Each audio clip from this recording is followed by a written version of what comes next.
పిల్లలందరికీ summer holidays ఇచ్చేసారు. So evening snack ఏదో ఒకటి కొత్తగా చేసి పెట్టాలి.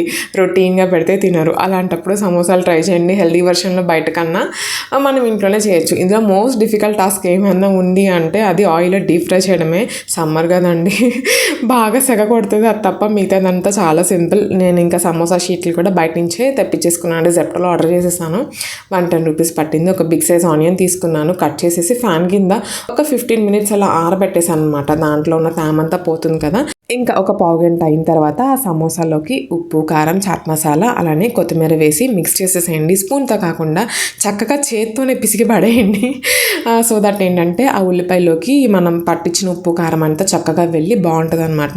ఇంకా సమోసా ఫోల్డ్ చేయడం చాలా సింపుల్ అండి. ఇంకా ఏం లేదు, మీకు గుర్తుందా వరలక్ష్మి వ్రతం చేసుకునేటప్పుడు blouse piece most of them fold చేస్తూ ఉంటాం ట్రయాంగిల్ షేప్లో. సేమ్ అంతే అనమాట, అలానే ఫోల్డ్ చేయండి.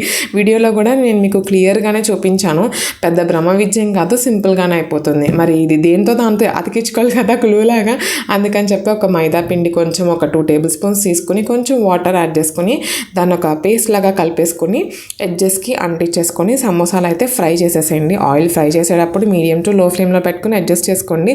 అండ్ ఇప్పుడు మీరు చూసారు కదా, కొంచెం సమోసా వేసిన తర్వాత ఆయిల్ దానిపైన ఇలా కొంచెం వేస్తూ కలుపుతూ ఉండండి. ఏంటంటే సేమ్ పూరీలాగే అలా వేస్తే వేడి ఆయిల్ పైన కొంచెం పొంగుతుంది అనమాట. సమోసా పొంగి బాగుంటుంది. యాక్చువల్లీ నేను ఇక్కడ యూట్యూబ్లో బాగుంటుంది చూపించినాను, కానీ కెచప్ పెట్టినాను, కానీ కెచప్లో అయితే బాగాలేదు. ఉట్టిగా తింటేనే బాగుంది. సమ్మర్ కదా, వాటర్ మిలన్ జ్యూస్తో హాట్ అండ్ స్వీట్గా సర్వ్ చేశాను.